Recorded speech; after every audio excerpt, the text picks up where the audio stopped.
Real Virginia is proudly produced by the Virginia Farm Bureau Federation. Since 1926, Farm Bureau has been working to preserve Virginia farms and our rural heritage. Visit our website at vafarmbureau.org.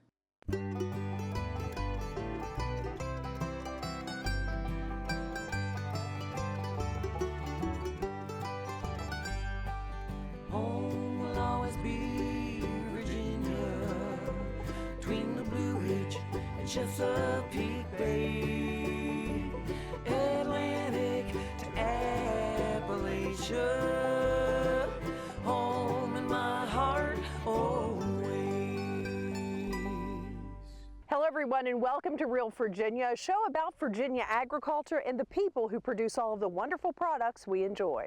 The Great American Milk Drive is underway. Find out how you can help your local food banks. Fresh tomatoes in the winter? You bet.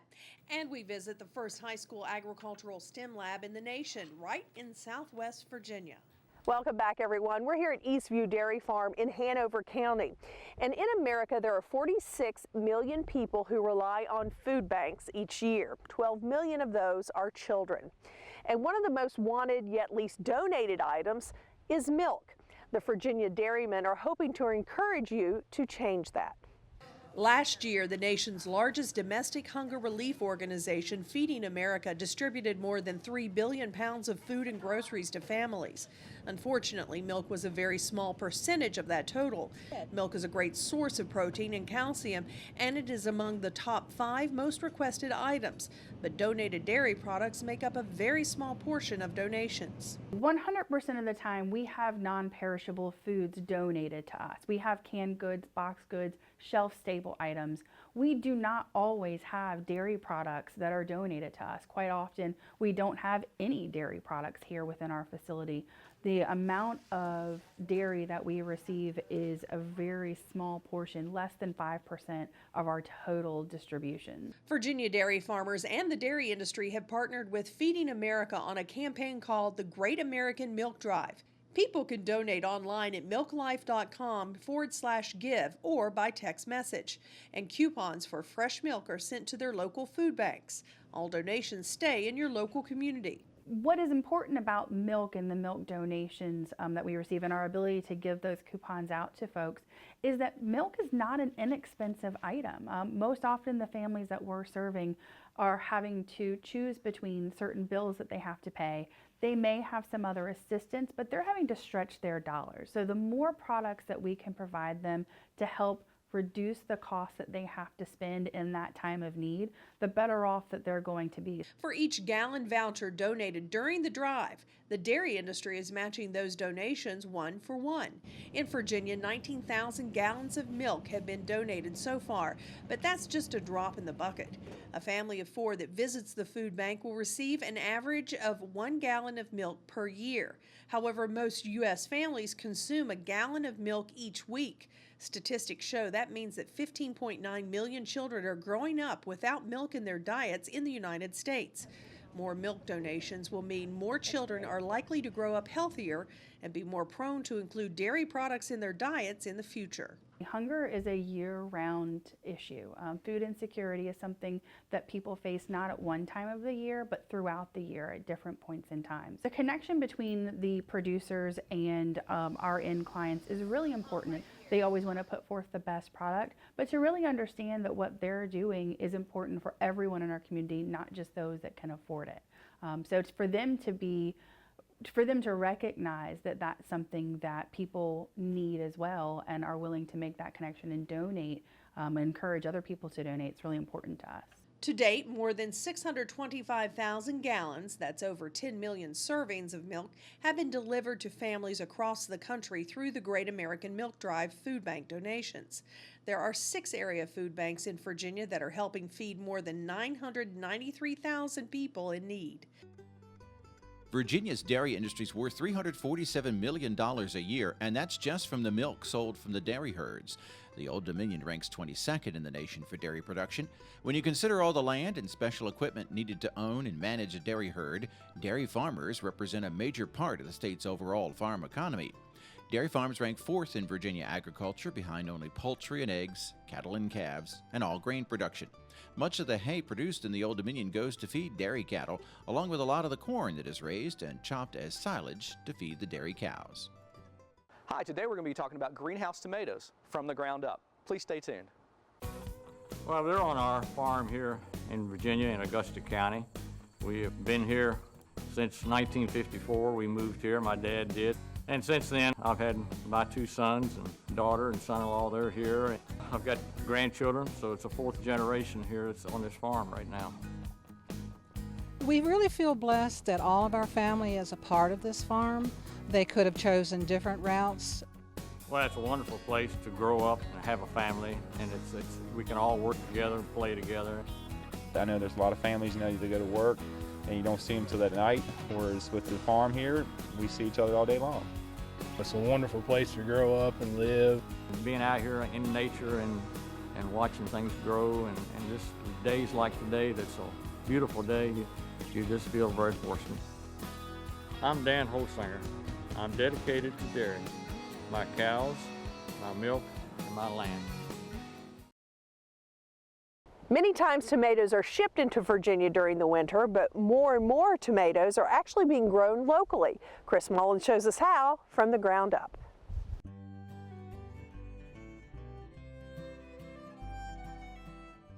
Well, hi, it's January, and you're probably buying tomatoes at your local grocery store. And where are those tomatoes coming from this time of the year? Well, they're probably grown in greenhouses. Today we're in a large greenhouse. We're at Red Sun Farms in Dublin, Virginia, and I'm here with Mr. Jay Abbott. He is the General Manager, Director of Operations here at Red Sun. And obviously we're in a large greenhouse. We've got tomatoes here. Jay, I know your company, Red Sun, has greenhouses all over in Canada and Mexico and the United States. But what do you all do here in the Virginia operation? Well, here in Virginia, we grow both organically and hydroponically. The organic is a 6-acre operation. We have 12 acres of hydroponic production or conventional production. Wow, that's a large operation. So an organic operation versus a hydroponic operation, what are some of the differences between those? Well, the main difference there is in a hydroponic situation, our fertilizers or our nutrients for the plant are delivered in solution in liquid form to the plant. In organic, they are a dry fertilizer that's spread on soil and watered into the soil. Okay, so you're in a kind of a controlled environment in a greenhouse. So you can control things, I guess, like temperature and humidity to some degree, and light a little bit. So that really makes a great environment to grow tomatoes. Now, all these tomatoes that are around us here, they haven't been planted very long, have they? No, the area we're standing in right now have only been in the soil for about 3 weeks. Oh, well, that's great. So if a consumer's out there and they're looking at organic tomatoes this time of the year, they're probably coming from a greenhouse like this. Absolutely. It's the vast majority of the produce you'd find at this time of year, as far as tomatoes, even cucumbers and peppers are grown in greenhouses. I've noticed also when you look at those tomatoes in the grocery store and they say hothouse tomato or greenhouse tomato, they're beautiful, perfect, and really flavorful and juicy.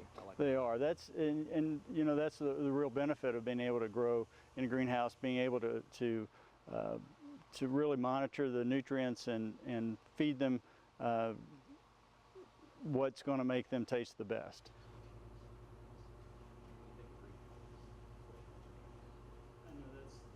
Well, we're here with John Secker. John, you're the master grower here. You're the one that's responsible for making sure that these tomatoes produce tomatoes. Correct. And keeping them healthy. Is that right? Yes. Well, they're amazing. They're really great looking tomatoes. What kind of things do you all do here?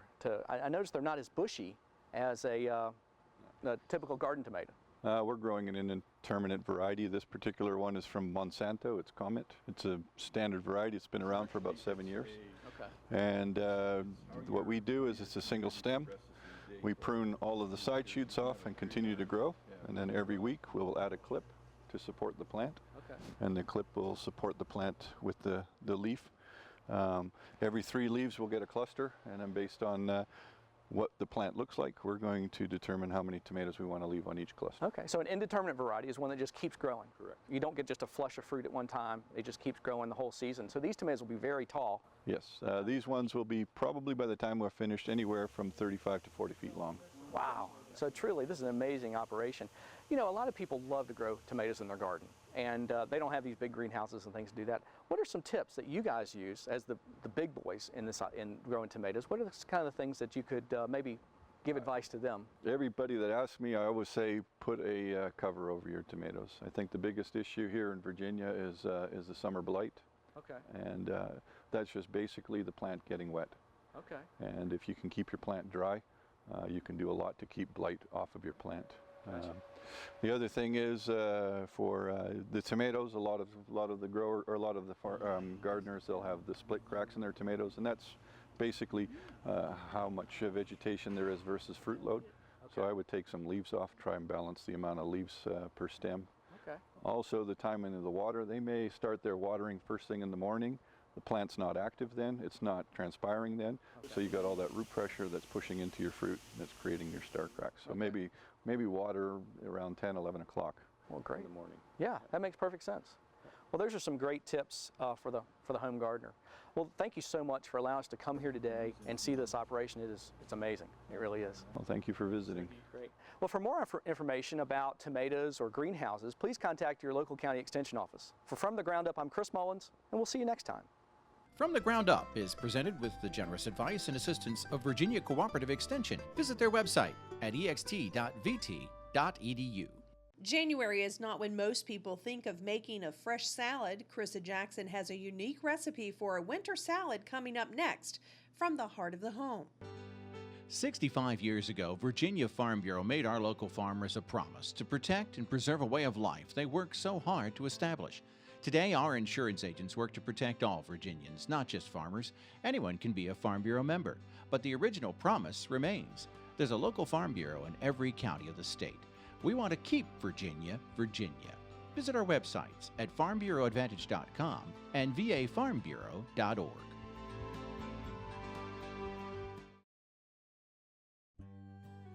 Some of the top crops being produced in Virginia greenhouses are vegetables for salads. Tomatoes, leafy greens and lettuces, cucumbers, and peppers are the most popular and profitable ones right now.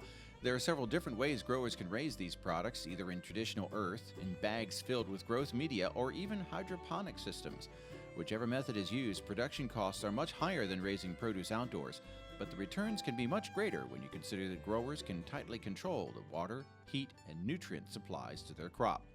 There's also a lot more financial risk since disease or pest problems can easily spread and wipe out a crop very quickly. It turns out that more producers are growing greens in the wintertime for your favorite salad. And Caressa Jackson has a recipe for us using some of these locally produced foods in the heart of the home, courtesy of Relay Foods.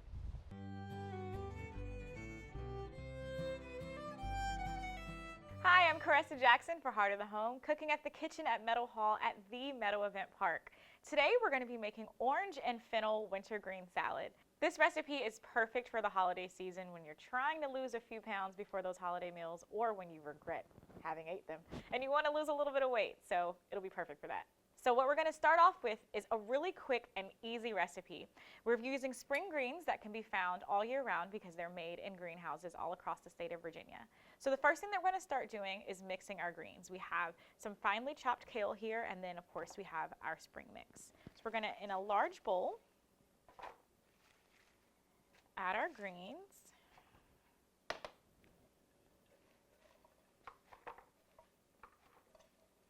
As well as a few leaves of fresh mint.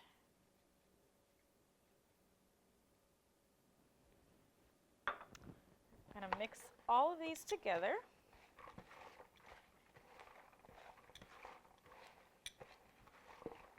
And I work with it a little bit at a time because it's easier to mix all of your ingredients together in smaller batches instead of throwing both of the big bowls in here at one time. So once this half has gotten really well mixed, we're going to go ahead and add some more of our spring leaves and the rest of our kale. We got all of the ingredients for this recipe from our friends at Relay Foods. So we're going to move over here to our oranges. Here I have about 2.5 oranges that are already sliced, and they are peeled on all the edges to make little round wheels so that you can see those. So to build and present this salad in a beautiful way, we're going to plate it. And so we're going to start by using our oranges, and we're going to make a bed on the bottom of our plate. This is what our spring mix is going to sit on top of. Then we're going to also use some of our freshly sliced fennel. So for those of you who are unfamiliar with fennel, it does come on a bulb, and so a lot of people think that it's a friend of our onion or a cousin of our onion, but it's not. It's actually a cousin of carrots. You can eat about a cup of this. It's only 26 calories, so as you're on our New Year's resolution, just eat as much of it as you want to. It's very crunchy, so you can eat it like popcorn, but it also has almost a licorice undertone. So if you're craving some candy, I would pull out some fennel. I personally would like to eat this with a little bit of ranch, but since we are on our New Year's resolution path, we're going to serve this up with some oil and vinegar. Along with our other ingredients, the licorice taste will die down. If you're not a big fan of licorice, it will have a great taste in your mouth when everything's put together. Lay that in between the orange slices. Presentation is definitely everything, especially when you're trying to will yourself to eat the right things, right? So we want to make sure it looks great and it is absolutely going to taste great. All right, we're going to add some of our salad mix on top. And if we want to get real fancy, we can add a second layer of oranges and fennel.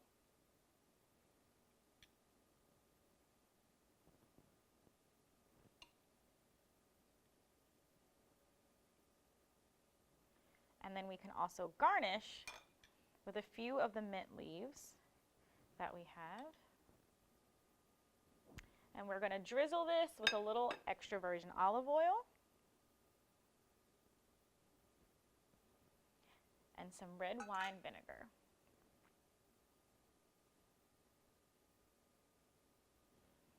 So if you're like me and maybe just eating a plain salad isn't going to quite fill you up, there's a couple of things that you can do to this one to make it a more filling meal. You can add some grilled chicken, you can add pumpkin seeds, you can add sunflower seeds, things that add a little more substance and stick to your ribs a little bit.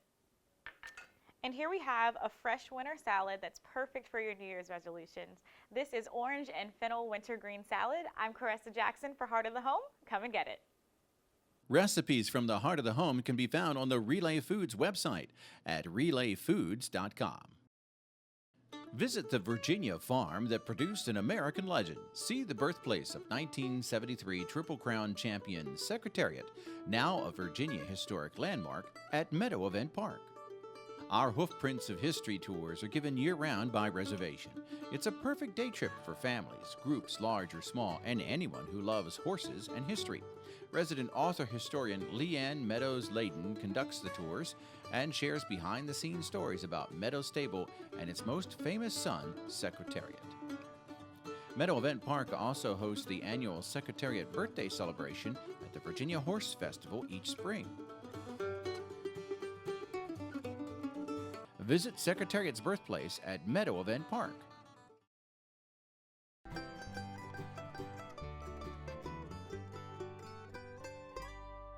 You probably wouldn't expect to see a high-tech science lab in a rural county. But as Dave Miller tells us, that's exactly where you're going to find some future farmers cutting their teeth on technology. Carroll County High School is in the mountains of southwest Virginia. It's no surprise that the Ag Technology program at the school is important in this rural community. What makes it unique is that it's the first high school science lab focused on agriculture in the nation. The modern Science, Technology, Engineering, and Math Lab will prepare students for new types of farming with biotechnology with real-world applications, like growing corn that is insect-resistant. We have done lots of experiments in here. We've extracted DNA from certain plants and figured out there are GMOs.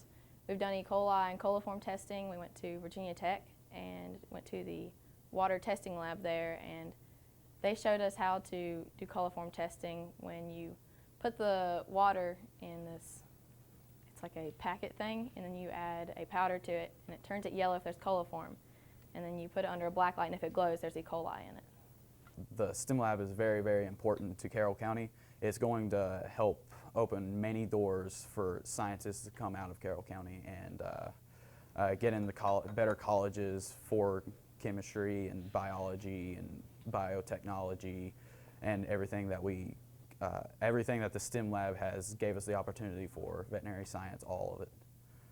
The $500,000 lab allows students to explore all types of agriculture careers, not just vocational agriculture. The students at Carroll County High School recognize they have a rare opportunity and are eager to take advantage of it. What I'm doing with the Save Our Streams, SOS, it's to take stream surveys of local streams and try and figure out how healthy they are by looking at the animal life within them. They take sweep nets and they pull them through the creeks and streams, and then they bring them up to the surface, and then they sort through them and look for different insects. More of the flies, like caddisflies or mayflies or stoneflies, then your stream's really healthy. But if you have leeches or worms, then your stream wouldn't be so healthy.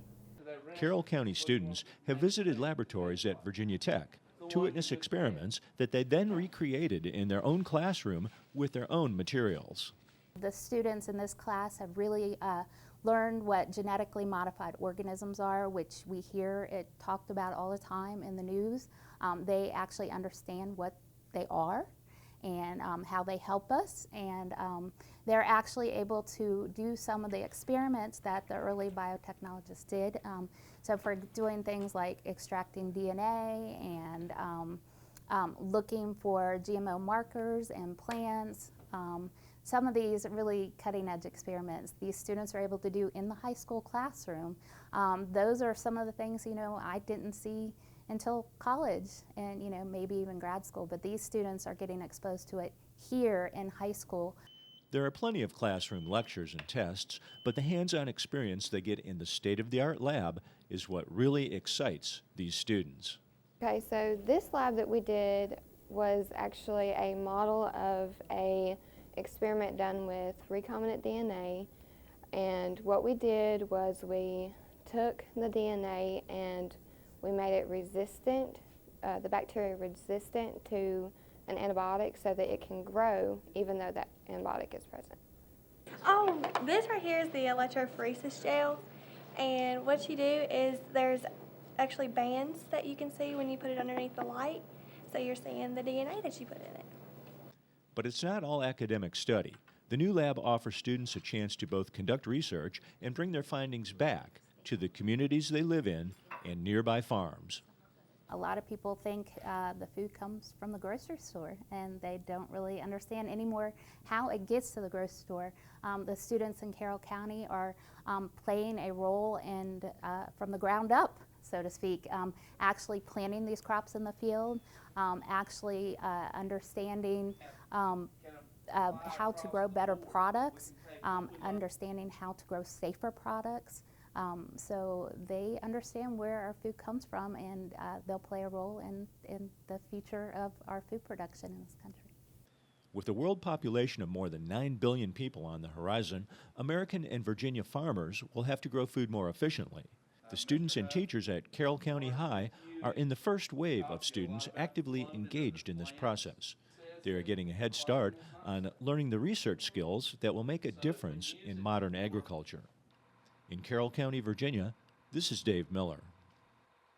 That's going to do it for this edition of Real Virginia. We're so glad you could join us to celebrate the bounty Virginia has to offer. Whether it's in your home, your garden, or your landscape, we are proud to say that this is Real Virginia. So for everyone from the Virginia Farm Bureau, thanks for watching. Make it a good week.